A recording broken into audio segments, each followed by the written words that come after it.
Bismillahirrahmanirrahim. In the name of God, the most merciful, the most beneficent. Good afternoon, bonjour, assalamu alaikum, bakhair raghlai. Mr. Prime Minister, Madam Trudeau, Sophie, Mr. Speaker, members of the House, members of the Senate, distinguished guests, my parents, Ziauddin and Torpikai,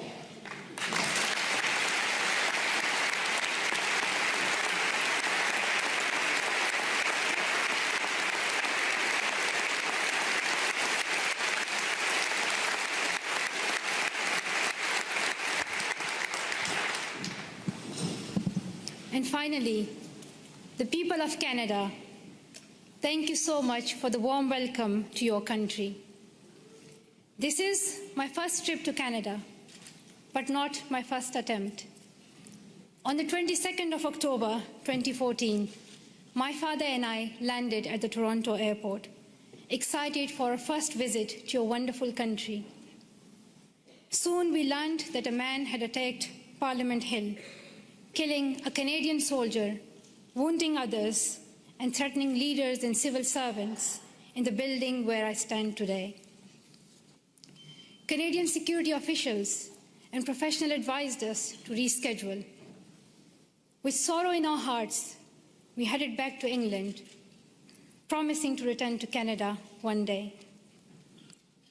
The man who attacked Parliament Hill called himself a Muslim, but he did not share my faith.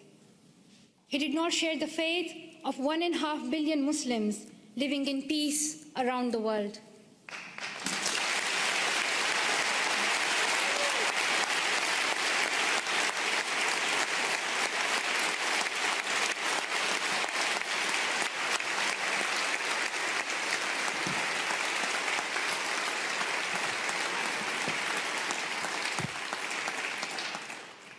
Sorry, the podium became too high, so I'm short-sighted, I couldn't read some of the words.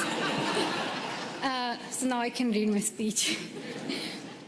Back to my point that the man who attacked Parliament Hill called himself a Muslim, but he did not share my faith. He did not share the faith of 1.5 billion Muslims living in peace around the world. He did not share our Islam, a religion of learning, compassion, and mercy. I am a Muslim, and I believe that if you pick up a gun in the name of Islam and kill an innocent person, you are not Muslim anymore.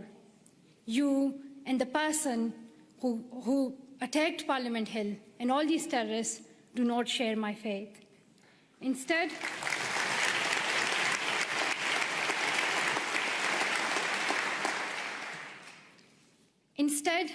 he shared the hatred of the man who attacked Quebec City Mosque in January, killing 6 people while they were at prayer.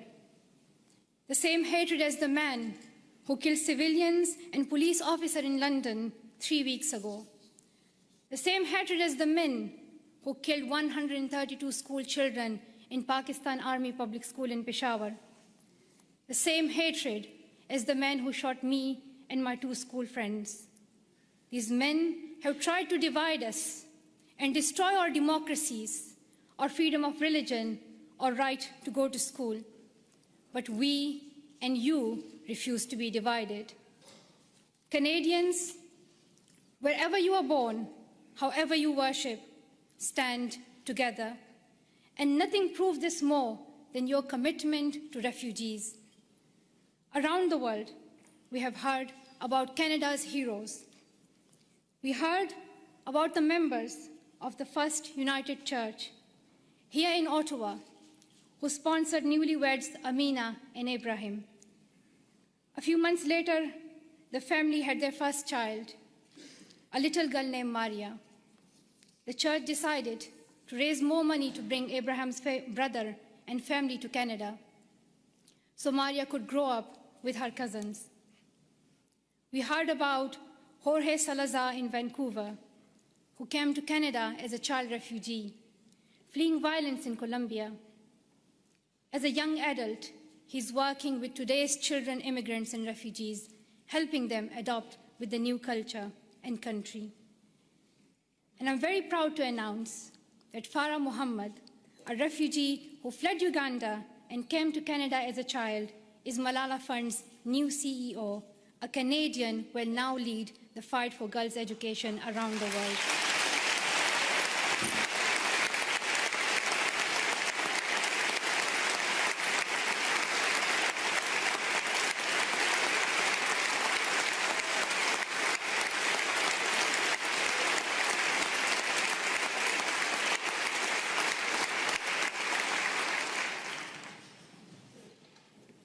Many people from my own country of Pakistan have found a promised land in Canada, from Maria Topikai Wazir, a famous squash player, to my relatives here today.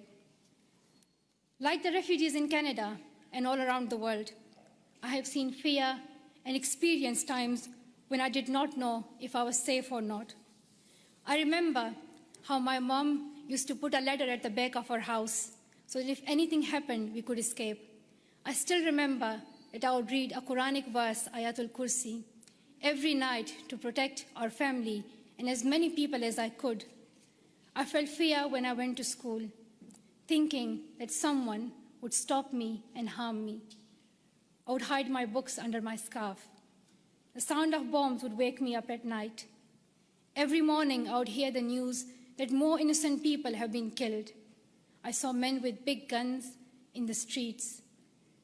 There's more peace now in my home of Swat Valley, Pakistan. But families like mine, from Palestine to Venezuela, Somalia to Myanmar, Iraq to Congo, are forced to flee their homes because of violence. So your motto and your stand, Welcome to Canada, is more than a headline or a hashtag. It is the spirit of humanity that every single one of us would yearn for if our family was in crisis. I pray that you continue to open your homes and your hearts to the world's most defenseless children and families, and I hope your neighbors will follow your example.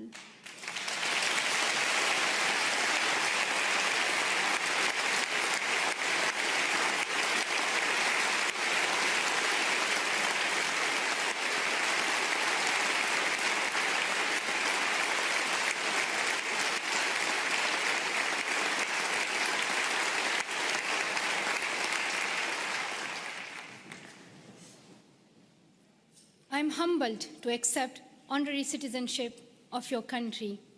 While I will always be a proud Pashtun and a proud citizen of Pakistan, I'm grateful to be an honorary member of your nation of heroes, though I still require a visa. But that's another discussion.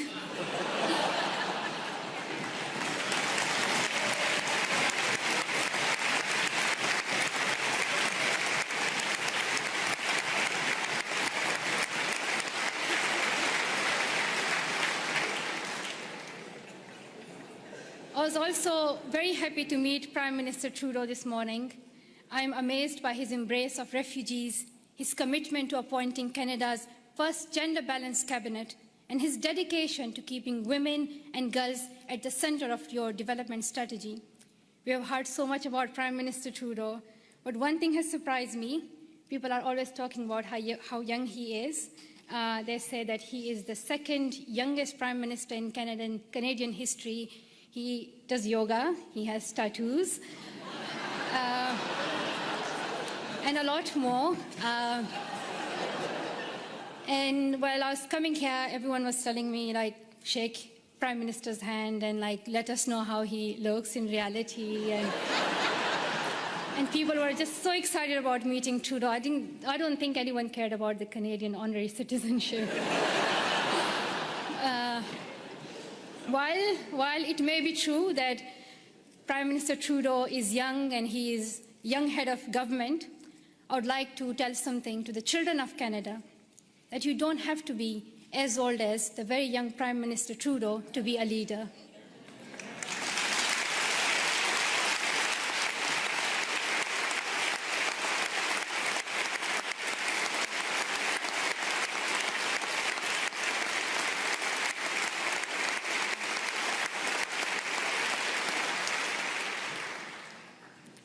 I'm like on still page 7, so there are like a lot left. So if you do the standing ovation again and again, you'll get tired.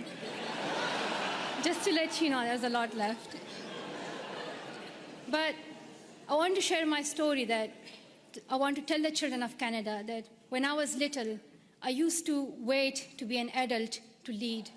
But I have learned that even a child's voice can be heard across the world.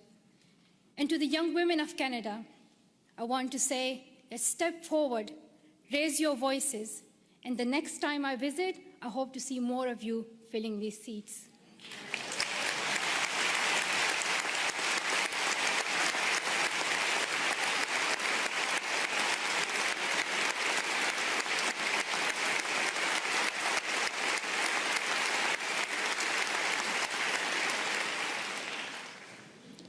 And to the men of Canada, be proud feminists and help women get equal opportunities as men. And to the leaders of Canada today in this room, though you may have different politics and policies and priorities, I know each one of you is trying to respond to some of our world's most pressing problems. I have traveled the world and met many people in many countries. I have first-hand experience and I've seen many problems that we are facing today: war, economic instability, climate change, and health crises. And I can tell you that the answer is girls. Secondary education can transform communities, countries, and our world. And here's what the statistics say. I'm saying it for those who still don't accept education as important. There are some, but I hope they will hear that if all girls went to school for 12 years, low and middle income countries could add $92 billion per year to their economies. Educated girls are less likely to marry young and contract HIV, and more likely to have healthy and educated children. The Brookings Institution called secondary education for girls as the most cost-effective and best investment against climate change. When a country gives all its children secondary education, they cut their risk of war in half. Education is vital for the security of the world because extremism grows alongside inequality. In places where people feel they have no opportunity, no voice, no hope. When women are educated, there are more jobs for everyone. When mothers can keep their children alive and send them to school, there is hope. But around the world, 130 million girls are out of school today. They may not have read the studies and they may not know the statistics, but they understand that education is the only path to a brighter future, and they are fighting to go to school.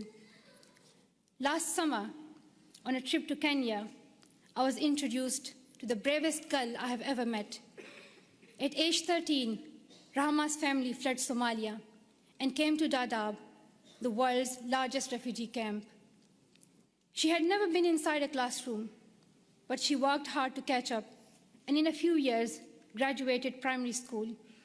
At 18, Rahma was in secondary school when her parents decided to move back to Somalia. They promised she could continue her education. But when her family returned to Somalia, there were no schools for her to attend.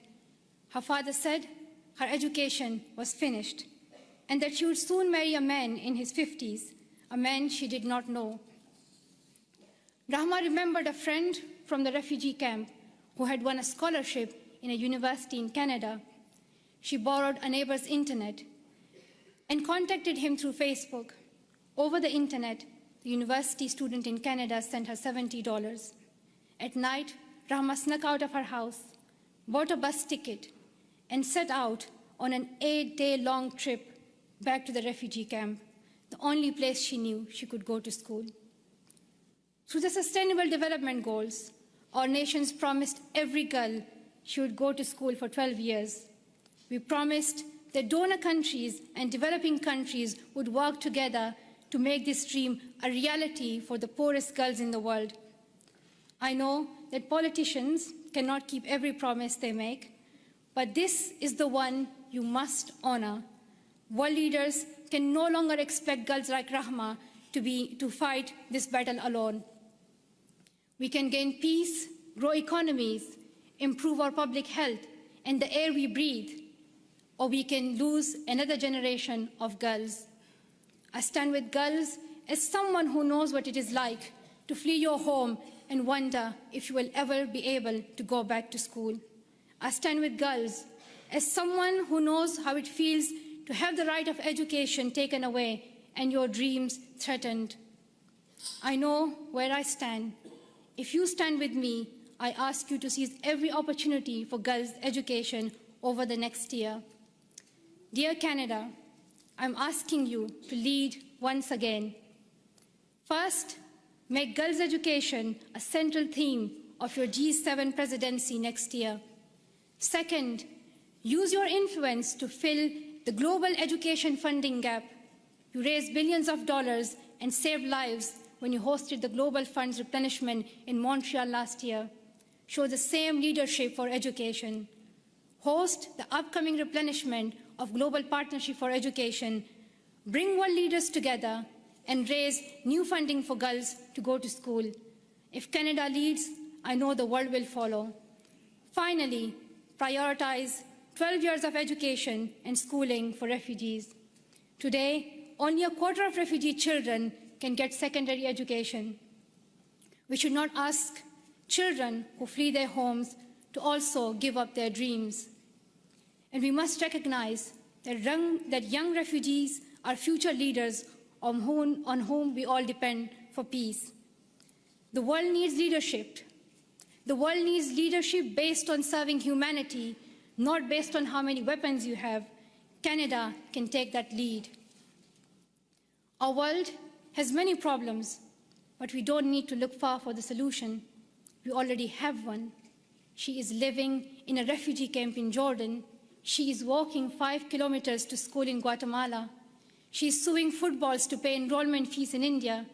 She is every one of the girls out of school around the world today. We know what to do, but we must look inside ourselves for the will to keep our promises. Dear sisters and brothers, we have a responsibility to improve the world. When future generations read about us in their books or on their iPads or whatever the next innovation will be, I don't want them to be shocked that 130 million girls could not go to school and we did nothing.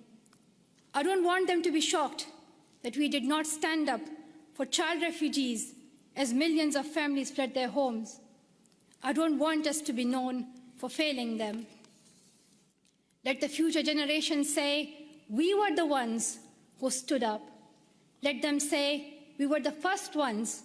We were the first to live in a world where all girls could learn and lead without fear. Let us be the ones who bring that change we want to see. Thank you so much for listening.